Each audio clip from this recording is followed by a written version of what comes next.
Una pregunta o dos preguntas para comenzar. Si pregunté a todos, y no, por favor, no levanten las manos, pero si preguntó a todos, ¿cuántos hicieron la tarea esta semana de leer Génesis 31 a 35? Y vean unos levantando la mano y tú sabes, pues ha sido una semana muy difícil por varias razones y ya no han leído, pero por presión, por queriendo ser visto, levanta tu mano.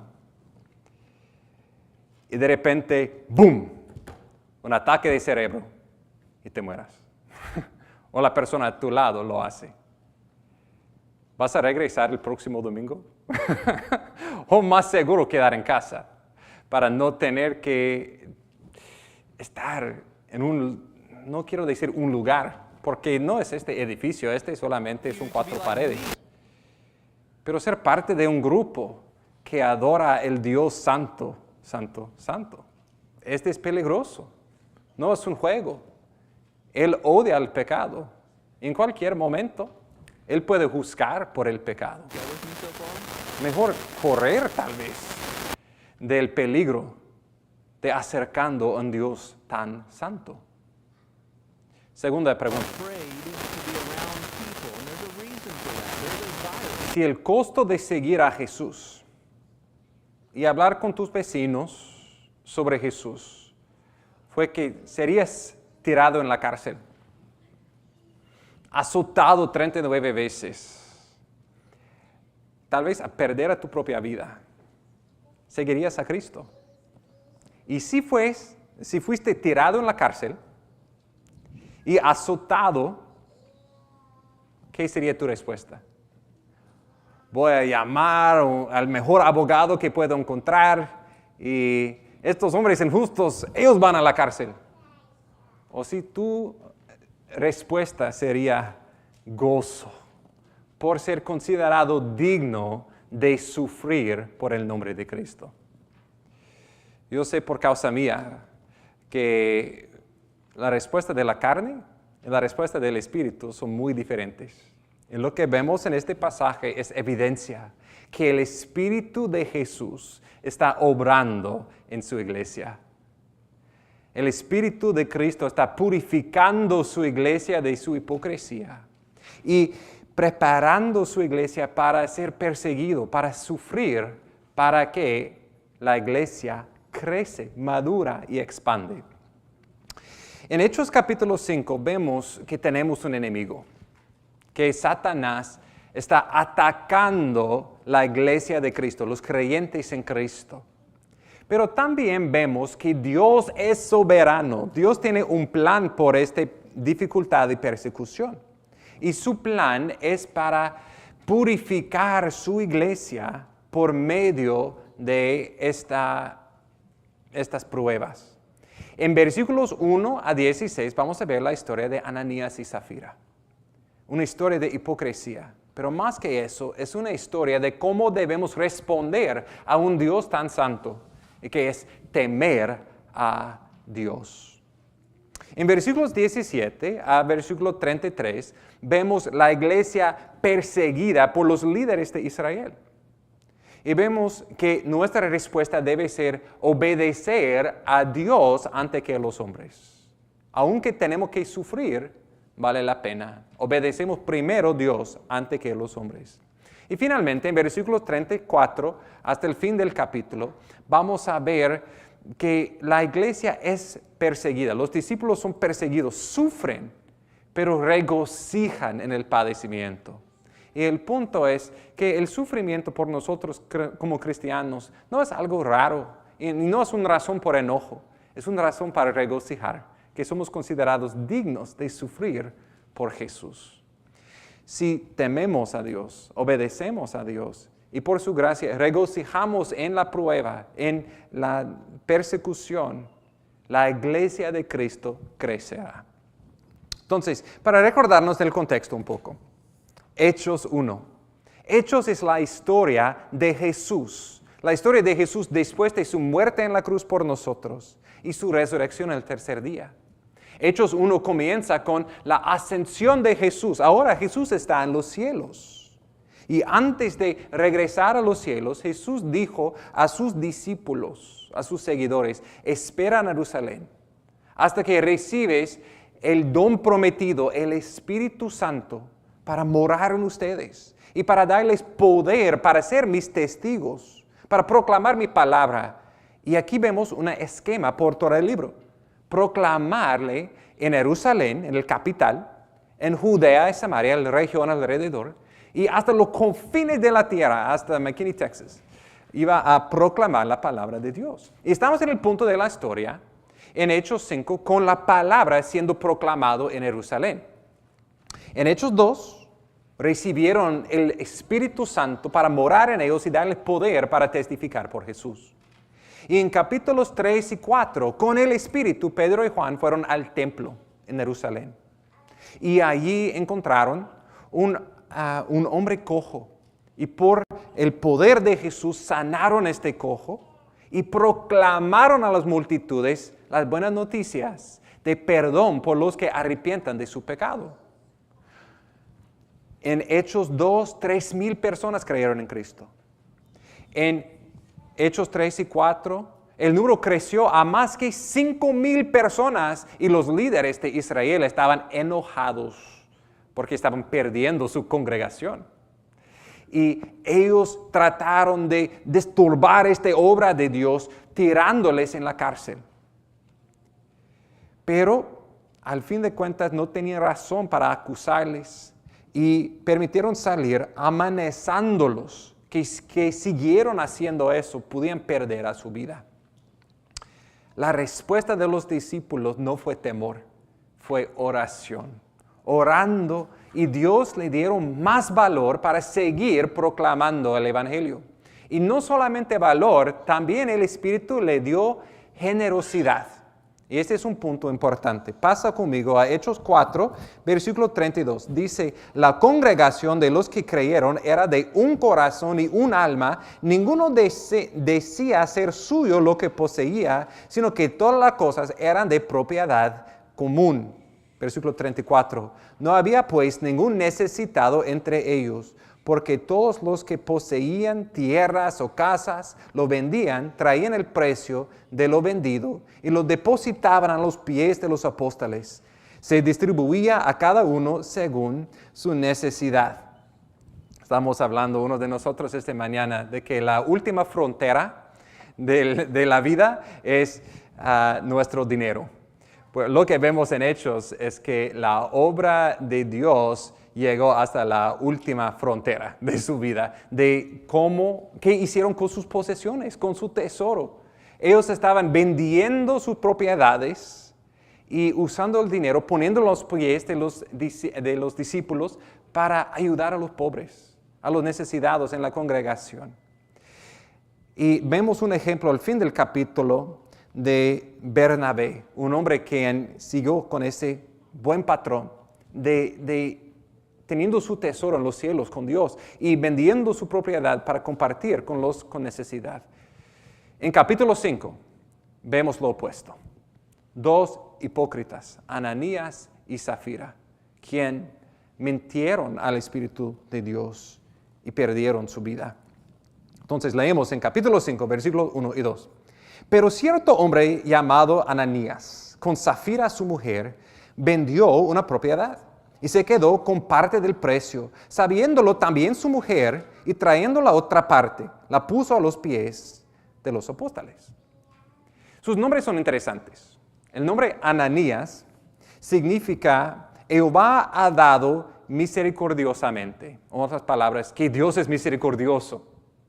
Y Zafira es como la piedra preciosa, un zafiro, y significa hermosa. Entonces sus nombres son maravillosos. Dios es misericordioso, Dios es hermoso, pero revelan por sus acciones que no creyeron esas cosas. Tenían ese nombre, pero no este cambio en su corazón, creyendo esas cosas. ¿Por qué? Porque ellos podían ver que otros en la congregación estaban vendiendo sus propiedades y poniéndolos a los pies de los discípulos, y ellos querían el honor que vino con esta generosidad. Y planificaron juntos en vender la propiedad y traer porción del dinero y ponerlo a los pies de los discípulos y quedar con parte en sus manos, pero decir a la iglesia que han dado todo. Versículo 3. Mas Pedro dijo: Ananías, ¿por qué ha llenado Satanás tu corazón para mentir al Espíritu Santo y quedarte con parte del precio del terreno? Mientras estaba sin venderse, no te pertenecía. Después de vendida, ¿no estaba bajo tu poder? ¿Por qué concibiste este asunto en tu corazón? No has metido a los hombres, sino a Dios. Fíjate en qué fue el pecado de Ananías y Zafira. Su pecado no fue de robar de Dios. Dios no le ha mandado que tenía que vender todo y traerlo a los pies de los discípulos. Este fue, en este sentido, opcional. Pero ellos lo hicieron, lo vendieron y trajeron una porción, pero diciendo que han traído todo. Y no sabemos cómo Pedro lo conoció, que no han traído todo. Tal vez fue el Espíritu dándole conocimiento de la situación. Pero el punto es que su pecado fue mentir. Fue mentir al Espíritu Santo. Mentir a Dios. En otras palabras, su pecado fue hipocresía. Hipocresía en el griego es una palabra que significa una máscara. Es cuando queremos que otros vean un aspecto de nosotros y escondemos la realidad, lo que está detrás de la máscara. Es como Jesús dice en Marcos 7:6 de los fariseos, que ellos me honran con sus labios, pero su corazón es lejos de mí. Y de todos los pecados que Jesús condena, tiene las palabras más fuertes por la hipocresía. Porque la hipocresía es una forma tan sutil que trata de parecer como santidad, como una persona que está acerca al Dios santo, santo, santo, pero trayendo un corazón sucio delante de Él, pretendiendo que uno es lo que no es. Tristemente, es un pecado de que yo soy culpable. Y yo sé que muchos o todos de nosotros somos culpables de eso. Y Dios odia ese pecado, tal vez más que todo. Podemos pensar, pues soy mejor que esa persona en el mundo que ha matado o que ha cometido ese pecado, yo soy mejor. Pero si pensamos que somos mejores por nuestra religión como una máscara, Dios odia ese tipo de hipocresía, tal vez más que casi todo otro pecado. Y él demuestra con Ananías y Zafira. Vamos a ver en adelante. Una nota importante notar teológicamente antes de avanzar es que de estos versículos 3 y 4 aprendemos lo que otras escrituras nos enseñan también, que el Espíritu Santo es Dios. Repito, el Espíritu Santo es Dios, como sabemos. Versículo 3 dice: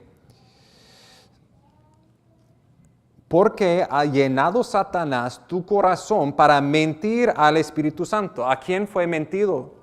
Mintió al Espíritu Santo. Versículo 4, al fin dice: ¿por qué concibiste este asunto en tu corazón? No has mentido a los hombres, sino a Dios. ¿A quién fue mentido? A Dios. Entonces, ¿quién es el Espíritu Santo? El Espíritu Santo es Dios mismo.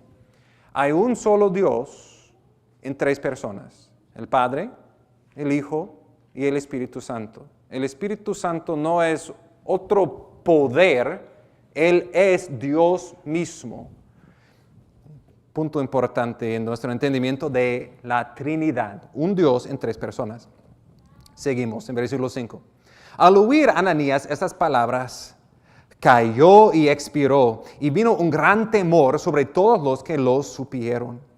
Y los jóvenes se levantaron y lo cubrieron, y sacándolo le dieron sepultura. Increíble. Dios en ese momento demostró su santidad. Con unas palabras de mentira, ¡pum!, perdieron su vida. La paga del pecado es muerte. Y Dios es justo. En cualquier momento, por un pecado, ya, Él puede requerir nuestras vidas. Versículo 7. Después de un lapso como de 3 horas, entró su mujer, no sabiendo lo que había sucedido. Y Pedro le preguntó, dime, ¿vendiste el terreno en tanto? Ella dijo, sí, ese fue el precio. Entonces Pedro le dijo, ¿por qué os pusiste de acuerdo para poner a prueba al Espíritu del Señor? Mira, los pies de los que sepultaron a tu marido están en la puerta, te sacarán también a ti. Al instante ella cayó a los pies de él y expiró. Al entrar los jóvenes, la hallaron muerta y la sacaron y le dieron sepultura junto a su marido. Y vino un gran temor sobre toda la iglesia, sobre todos los que supieran estas cosas. Primeramente vemos en este pasaje con la muerte de Safira que Dios requiere todo y Dios es justo. En versículo 2, ellos trajeron porción del dinero y lo puso a los pies de Pedro, pretendiendo que este fue todo, pero no fue todo.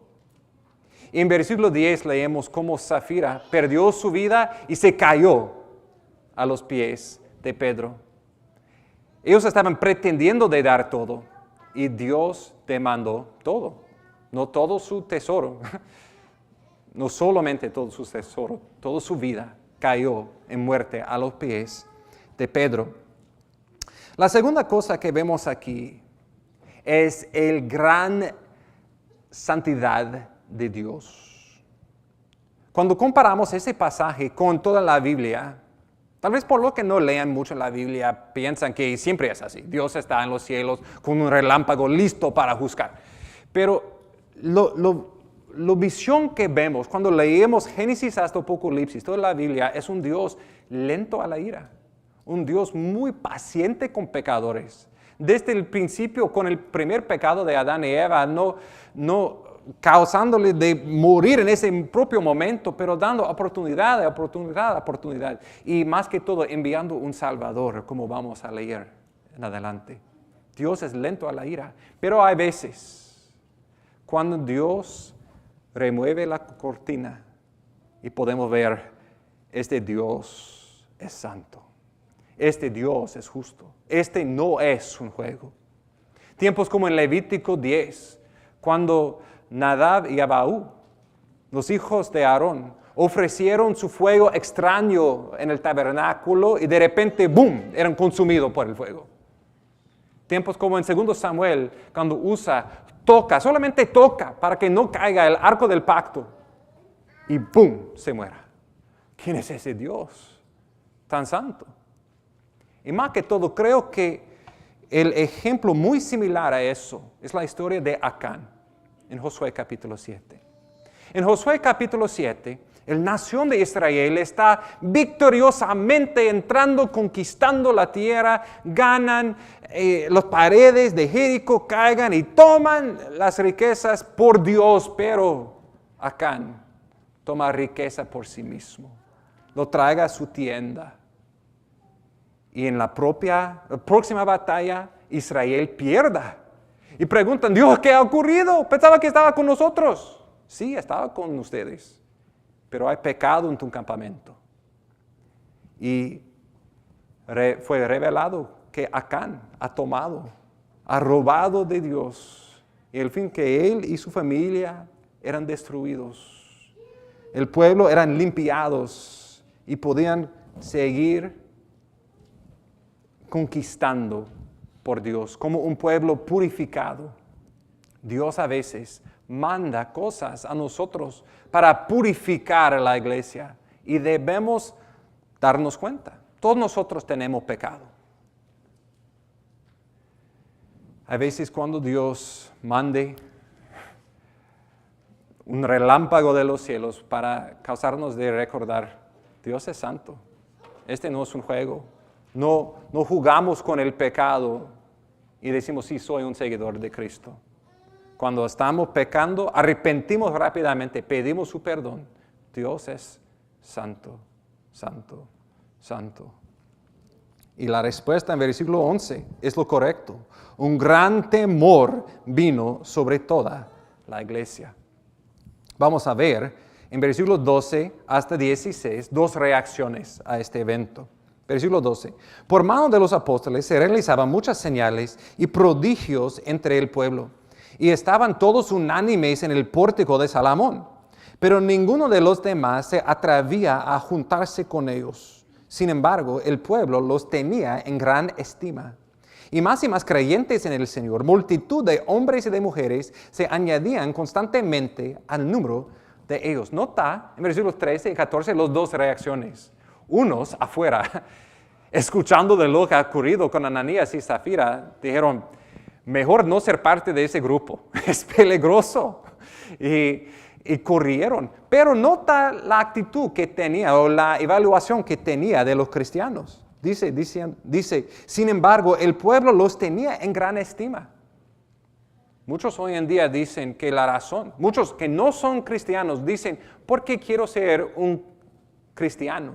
Porque mira su vida, parecen exactamente como yo o peor que yo. Yo no necesito su religión, no necesito Jesús por la hipocresía que hay en la iglesia. Dios estaba limpiando la hipocresía para que todos los de afuera, aunque por miedo de la santidad de Dios no querían acercarse, pudieran ver el buen testimonio de la iglesia. Queremos ser una iglesia así, puro, santo, odiado del pecado y genuino en nuestra fe. Versículo 14. Y más creyentes en el Señor, multitud de hombres y mujeres se añadían constantemente al número de ellos. Unos corrieron de la iglesia, de Dios, pero otros corrieron a la iglesia, a Dios, porque podían ver la genuinidad de su fe, que en medio de las tinieblas, fue luz. En medio de un mundo muerto, este grupo tenía vida y vinieron para adorar a Dios. Queremos ser distintos, diferentes en ese mundo. Versículo 15, 16. A tal punto que aún sacaban los enfermos a las calles, los tendían en lechos y camillas para que al pasar Pedro, siquiera su sombra cayera sobre alguno de ellos. También la gente de las ciudades en los alrededores de Jerusalén acudía trayendo enfermos y atormentados por espíritus inmundos, y todos eran sanados. Primeramente, estos milagros eran una demostración que su mensaje fue la verdad. No fue el poder de Pedro, los otros discípulos sanando a esa persona. No fue como la sombra de Pedro tenía poder en sí mismo para sanar. Fue porque Jesús en los cielos, el luz del mundo estaba brillando y causando la sombra de Pedro de sanar a esas personas. Fue Jesús haciendo eso, testificando de la verdad de lo que ellos estaban enseñando. No estoy seguro de este punto. Tal vez estoy pensando un poco demasiado simbólicamente, entonces ten paciencia conmigo. Pero me interesa que en este pasaje hay mucha atención puesta a los pies de Pedro. Y cómo trajeron el dinero a los pies de Pedro. Cómo Ananías y Zafira cayó muerto a los pies de Pedro. Y aquí en versículo 15, trajeron los enfermos y lo pusieron a los pies de Pedro. Y cuando pasó por ellos, eran sanados y podían caminar otra vez. Tal vez, esa es una lección por nosotros simbólicamente diciendo eso. Somos como Ananías y Zafira, como esos enfermos y paralíticos. No podemos andar, caigamos a los pies. No de Pedro como un hombre, pero como mensajero de Dios. Somos muertos a los pies de la palabra de Dios, pero por los que lo miran por fe, los que miran a Jesús, ponemos nuestros ojos en Él. Él nos levanta, Él nos salva, Él nos restaura. Somos hipócritas, muertos, pero Jesús nos perdona. Y vamos a ver eso en lo que sigue. Hemos visto en versículos 1 a 16, Jesús purificando su iglesia de la hipocresía, con el deseo de temor por Dios en su santidad. En versículos 17 a 33 vamos a ver Jesús purificando su iglesia por persecución, queriendo que obedecemos a Dios antes que a los hombres. Versículo 17. Pero levantándose el sumo sacerdote, todos los que estaban con él, es decir, la secta de los saduceos, se llenaron de celo y echaron mano a los apóstoles y le pusieron en una cárcel pública. Recuerda que eran los sacerdotes, el sumo sacerdote, los otros sacerdotes de Israel, el Sanedrín, los 70 líderes de Israel que rechazaron a Jesús, que eran responsables por organizando Jesús siendo arrestado y al fin de cuentas llevado a las manos de los romanos para ser matado en una cruz. Y cuando Pedro y Juan estaban predicando que este Jesús que ellos mataron estaba resucitado, fue ofensivo. Ofensivo a ellos trayendo su sangre sobre sus manos y también tenían celo por las multitudes que antes estaban su rebaño y ahora estaban separados del templo para adorar a este Jesús. Y con este celo hicieron la única cosa que podían pensar que hacer, que fue tirarles en la cárcel otra vez y tratar de decidir qué hacer con estos hombres predicando el nombre de Jesús. Pero Dios, en versículo 19, pero un ángel del Señor durante la noche abrió las puertas de la cárcel y sacándolos dijo, id y corre a tu casa y escóndese. No, id, puestos de pie en el templo, hablad al pueblo todo el mensaje de esta vida. Habiendo oído esto, entraron al amanecer en el templo y enseñaban. Vemos que cuando Dios quiere, nadie puede destorbar su palabra. Hacen todo lo que pueden, lo tiran en la cárcel y un ángel ya abrió la puerta y salieron como nada. Y nos da confianza de tener valor, de no escondernos, pero ir al templo en aire libre y proclamar la verdad de Jesús. Y nota especialmente cómo refiere la palabra de Dios este mensaje, estas buenas noticias de Jesús. Versículo 20 otra vez dice, habla al pueblo todo el mensaje de esta vida. Hablar del mensaje de esta vida. Lo que creemos, lo que proclamamos, no es una religión frío. Es el mensaje de vida. En Hechos 3:15, Pedro dice, disteis muerte al autor o príncipe o pionero de la vida, al que Dios resucitó de entre los muertos. Jesús es el pionero. Jesús es el autor de vida. Todos nosotros tenemos ahora la habilidad de respirar. Tenemos vida porque Jesús es el autor de vida. Él nos ha creado y nos ha dado vida física. Él es el autor de vida eternal, vida espiritual con Dios para siempre. Él dice, Juan 14:6, Jesús dice, yo soy la vida. Él dice, yo soy el camino, la verdad y la vida. Y en primera de Juan 5:12, la palabra dice, el que tiene el Hijo, el que tiene Jesús, tiene vida. El que no tiene Jesús, no tiene el Hijo, no tiene vida. Jesús es la vida. Pablo dice en Filipenses 1:21, por mí vivir es Cristo y morir es ganancia. Si tenemos Cristo, tenemos vida real. Hemos pasado de muerte a vida. Y es más que solamente ir al cielo cuando moremos físicamente. Es tener una nueva vida. Es tener en un sentido su sangre en nuestros venos. Es tener su vida en nosotros. Es tener un nuevo razón para levantarnos cada día de la cama. Es Jesús. Él es nuestra vida. Él dice, proclama el mensaje de esta vida. ¿Quién es Jesús? Y lo hicieron, lo proclamaron en el templo. Y versículo 21 otra vez.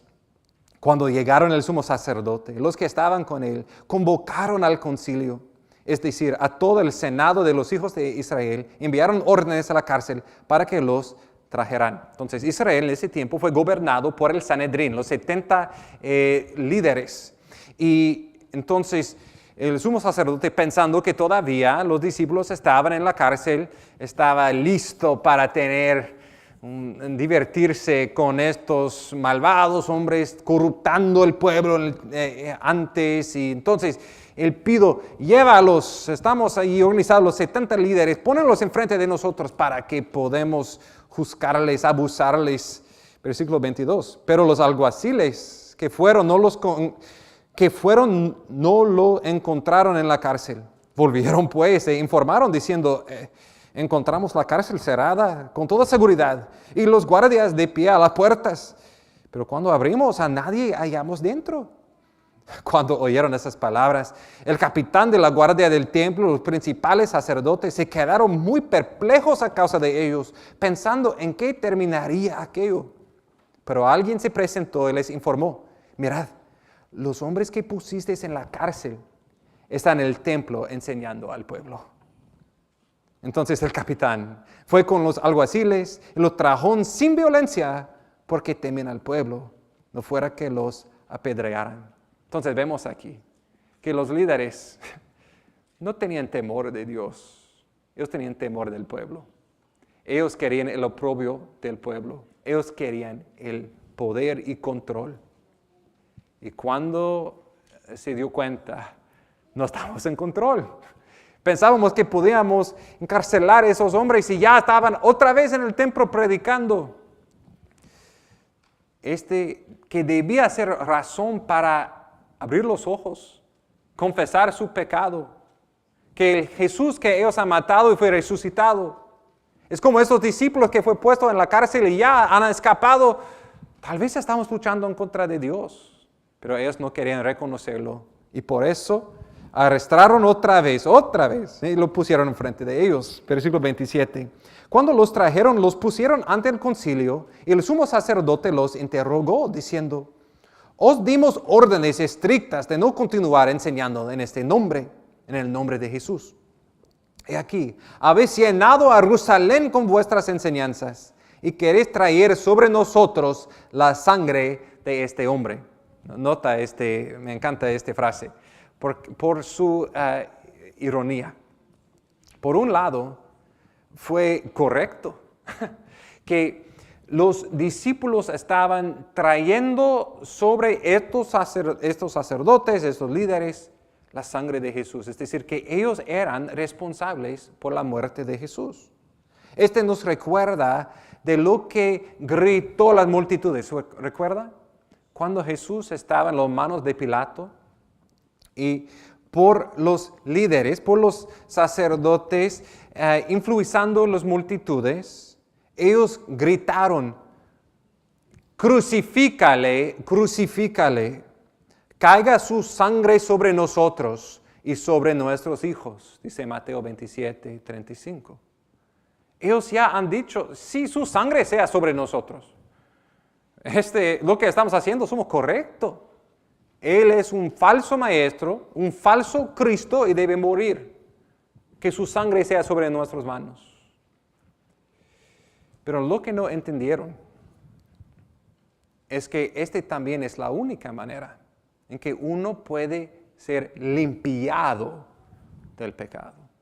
Tener la sangre de Jesús cubriéndonos, lavándonos. Primera de Juan 1:7 dice, si andamos en la luz como Él está en la luz, tenemos comunión los unos con los otros. Y la sangre de Jesús, su Hijo, nos limpia de todo pecado. Todos nosotros somos sucios por nuestro pecado. Todos nosotros somos culpables de hipocresía, como Ananías y Zafira. Todos nosotros somos culpables de mentir a Dios y de un montón de otros pecados. Y la única manera en que nuestra ropa sucia puede ser lavado es con sangre. Es con sangre de un sustituto perfecto que murió y dio su vida por nuestro pecado. Es por la sangre de Jesús. Y cuando creemos en Jesús es como tomando esta sangre sobre nuestras manos, sobre todo nuestro ser, limpiándonos para que en los ojos de Dios, vemos en Apocalipsis, los que son lavados en la sangre del Cordero, su vestidura es blanca, como nadie puede lavar, solamente Dios. Si queremos ser vestidos en blanco delante de los ojos de Dios, es por confesar que somos culpables de la muerte de Jesús. Él murió por nuestros pecados y resucitó el tercer día. Y queremos, por la gracia de Dios, identificarnos por fe con Cristo. Creemos en Cristo, arrepentimos del pecado y creemos en Cristo, y su sangre nos cubre y nos limpia. En versículo 29, resulta en una nueva obediencia a Dios ante que los hombres. Versículo 29. Mas respondiendo Pedro y los apóstoles dijeron: debemos obedecer a Dios ante que los hombres. Debemos obedecer a Dios ante que los hombres. Los líderes estaban diciendo: tenemos la autoridad de decir, no habla más en el nombre de Jesús. Ellos eran muy claros en quién tenía la soberanía. En otras palabras, quién estaba en control. Tenemos que obedecer a Dios antes que a los hombres. Hemos tocado hace 2 semanas Romanos 13. En Romanos 13 aprendemos que la manera normal en que obedecemos a Dios es por obedecer a nuestros líderes. Dios es el rey y Él ha puesto el presidente y los otros oficiales elegidos. Dios ha puesto los jueces. Dios ha puesto las leyes que tenemos en este país y en todo país. Dios ha puesto la policía. Dios está encargado de todo eso. Y aunque uno de los leyes no son justos o misericordiosos, aunque hay corrupción en el gobierno, todavía Dios, el rey de todo, está en control. Y Él dice, si no es pecado, obedece a tu gobierno, a tus maestros, hijos, a tus padres. Esposas, sujetan a tus esposos en sumisión al Señor. Pero ¿qué ocurre si este líder dice tiene que pecar? Este es cuando tenemos que desobedecer a los líderes en obediencia a Dios y estar preparados de sufrir las consecuencias. Porque los líderes no van a gustar eso. Pero tenemos que obedecer a Dios antes que a los hombres. ¿Qué ocurre si el gobierno dice, no puedes leer la Biblia? Porque dice cosas que son en contra de nuestra cultura. Tenemos que desobedecer al gobierno para obedecer a Dios. ¿Qué si el gobierno dice que no podemos congregarnos, no debemos congregarnos? Debemos desobedecer al gobierno y obedecer a Dios primero. Vivimos en tiempos en que el gobierno, y no es recién, en estos últimos meses, por mucho tiempo, que la cultura está deteriorando más y más y más, moviendo más y más y más lejos de Dios. Y muchas de las libertades que disfrutamos como personas en este país, es muy posible que vamos a perderles y va a venir más persecución sobre la iglesia. Y Dios está hablando a nosotros ahora, que seamos preparados, listos, primero para obedecer a Dios y segundo a estar preparados de sufrir por eso. Pero Dios es soberano. Dios estará con nosotros en este tiempo. Primero, creemos en Él como el soberano y obedecemos a Él primero. Versículos 30 a 32, entonces. Él sigue con estas buenas noticias. El Dios de nuestros padres resucitó a Jesús, a quien vosotros habíais matado colgándole en una cruz. A este Dios exaltó a su diestra como príncipe salvador para dar arrepentimiento a Israel, perdón de los pecados. Y nosotros somos testigos de estas cosas, también el Espíritu Santo, el cual Dios ha dado a los que le obedecen. Oh, espero que tenía más tiempo para esos versículos porque son tan ricos, pero nota. como ellos usan esa oportunidad de contar otra vez las buenas noticias. Ustedes mataron a Jesús, eran responsables. Dios le resucitó el tercer día. Jesús es príncipe, autor de vida. Él es el Salvador. Y Dios Padre ha dado a su Hijo Jesús el don de arrepentimiento para compartir. Y los que arrepientan de su pecado son perdonados de su pecado. Son vestidos en blanco. ¿Qué es el arrepentimiento? Es un cambio de mente y un cambio de corazón que resulta en un cambio de vida. Lo que debían hacer los líderes fue reconocer: sí, soy pecador. Soy responsable por la muerte de Jesús, por mi pecado. Dios, perdóname. Creo que Jesús es tu Hijo, que Él murió por mi pecado, perdóname. Creo que Él resucitó el tercer día y que Él es el único, Él es la vida. Él es lo único que puede perdonarme de mis pecados. Perdóname. Él promete perdón por todos que arrepientan de su pecado y confían en Él. Pero tristemente ellos no lo hicieron. Versículo 33, cuando ellos oyeron esto, se sintieron profundamente ofendidos y querían matarlos. El Evangelio es ofensivo porque dice que somos culpables y Jesús es el único que puede perdonar. Pero la respuesta correcta no es ser ofendida, es confesar: tiene razón Jesús, tú eres el justo. Moriste por mí, perdóname por mi pecado, creo en ti, quiero tu vida. Finalmente, en versículos 34 hasta 34 hasta 42, rápidamente, una prueba que nuestra fe es de Dios, que lo que creemos, el Jesús que seguimos, es el verdadero Rey del mundo. Versículo 34. Pero cierto fariseo llamado Gamaliel, maestro de la ley, respetado por todo el pueblo, se levantó en el concilio y ordenó que sacaran fuera a los hombres por un momento. Gamaliel no fue un creyente en Cristo, pero fue un maestro, un rabí muy sabio. Él fue el maestro de Saulo, quien sería convertido a ser Pablo. Y él, un hombre viejo, anciano, sabio, levantó en medio del concilio y dijo que salen esos hombres por un momento, hablamos en secreto. Él le dijo, versículo 35, varones de Israel, tened cuidado de lo que vais a hacer con estos hombres. Porque hace algún tiempo Teuda se levantó pretendiendo ser alguien y un grupo como de 400 hombres se unió a él y fue muerto y todos los que lo seguían fueron dispersos y reducidos a nada. Después de él se levantó Judas de Galilea en los días del censo y llevó mucha gente tras sí. Él también pereció y todos los que lo seguían se dispersaron. Por tanto, en este caso os digo, no tengáis nada que ver con estos hombres y dejadlos en paz. Porque si este plan o acción es de los hombres, perecerá. Pero si es de Dios, no podréis destruirlos, no sea que os halléis luchando contra Dios. Nota la prueba.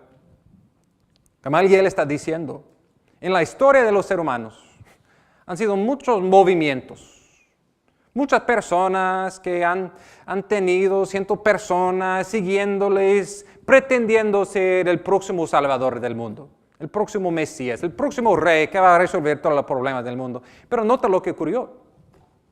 El líder se murió y su pueblo, como ovejas sin pastor, fueron descarriadas y ya, el movimiento se murió.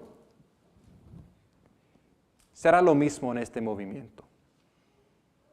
Si Jesús era un falso maestro, si Él murió, pues sí, Él murió, no había preguntas sobre esto, pero si Él murió y no resucitó, estos discípulos, estos seguidores de Él, por unas semanas, unos meses, y van a continuar diciendo cosas, pero eventualmente, ya, no será nada, no tiene que hacer nada.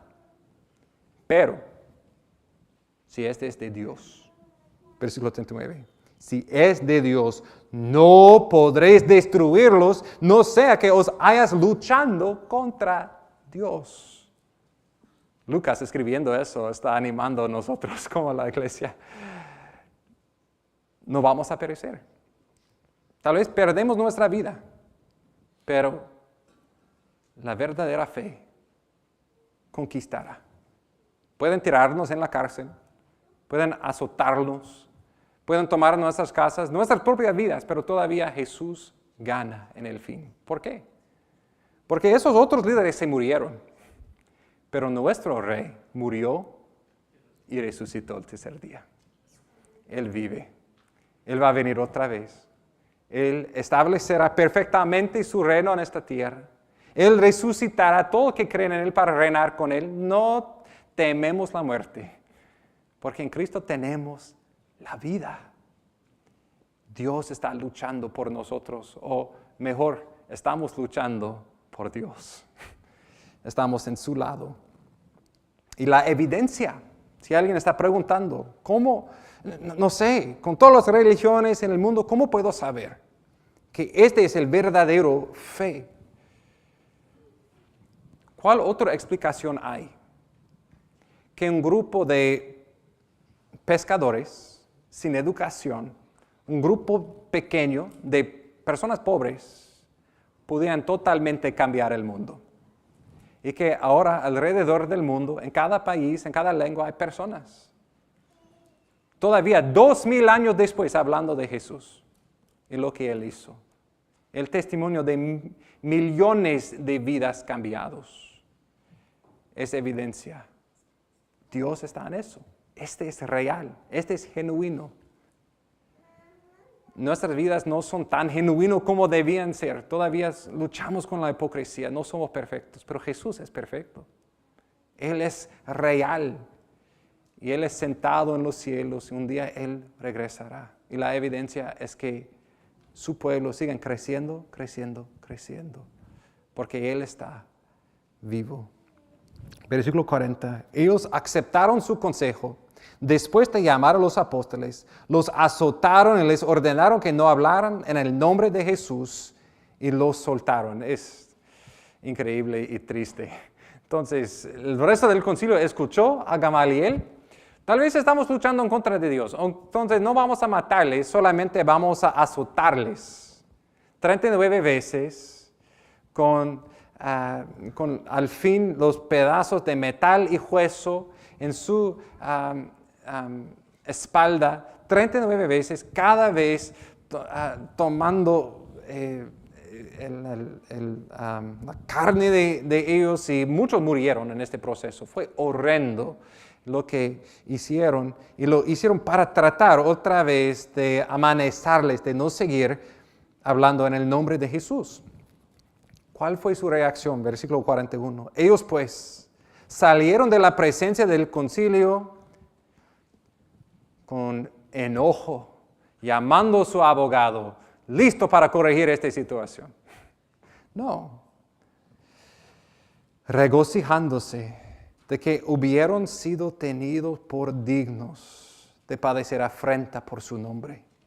Y todos los días en el templo y de casa en casa no cesaban de enseñar y predicar a Jesús como el Cristo, como el Rey. Su reacción al sufrimiento fue gozo. Este es increíble. Es increíble y posible porque ellos encontraron su identidad en Jesús. Su propósito de vivir, no en en teniendo una vida cómoda, pero en siendo identificado con Jesús y sirviendo a Él. Ellos consideraron un honor de ser deshonrado. Consideraron una gloria de ser avergonzado por el mundo. Un gozo para sufrir. Porque al fin de cuentas, no le importaban qué dijeron los demás. Solamente sirvieron a Jesús. Y consideraron como un gran honor que Jesús, de entre todo el mundo, ha escogido a ellos para sufrir por su nombre. Pensamos así. que cada tribulación, especialmente cada dificultad que viene porque creemos en Cristo, es algo que Jesús ha preparado por nosotros. Considerarnos dignos de sufrir por su nombre. Este es maravilloso y debe causar en nuestros corazones de regocijar que somos en el lado de Cristo. Y pasa lo que pasa, Él está con nosotros. Y Él usa esta persecución, dificultad en nuestra vida para refinarnos y al fin de cuentas madurarnos, conformarnos de ser más como Él. Entonces, en este pasaje hemos visto cómo Jesús purifica a su iglesia de la hipocresía. Lo hace directamente con Ananías y Zafira. Y también vemos cómo Él usa la persecución de refinar la fe de los apóstoles y de los demás mirando el testimonio de los que obedecen primero a Dios y no a los hombres.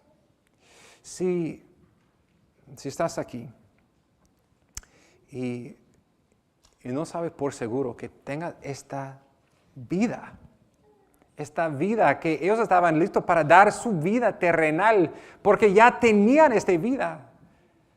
Puedes saber hoy que tienes esta vida, que tienes esta seguridad, no temor de morir. Es por arrepentir del pecado y creer en Cristo. Creer en Él como príncipe y salvador, solamente en Él. No sea como los líderes que queriendo su dominio sobre su propia gloria, que perdieron su oportunidad de tener vida en Jesús. Oramos. Nuestro Dios, vemos en este pasaje, eres tan santo y confesamos que merecemos morir como Ananías y Zafira.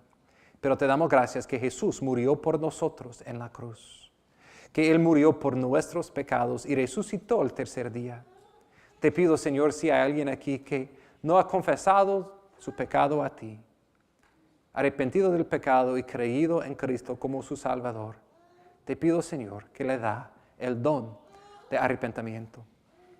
Y por el resto de nosotros, oh Señor, que por tu gracia somos salvos.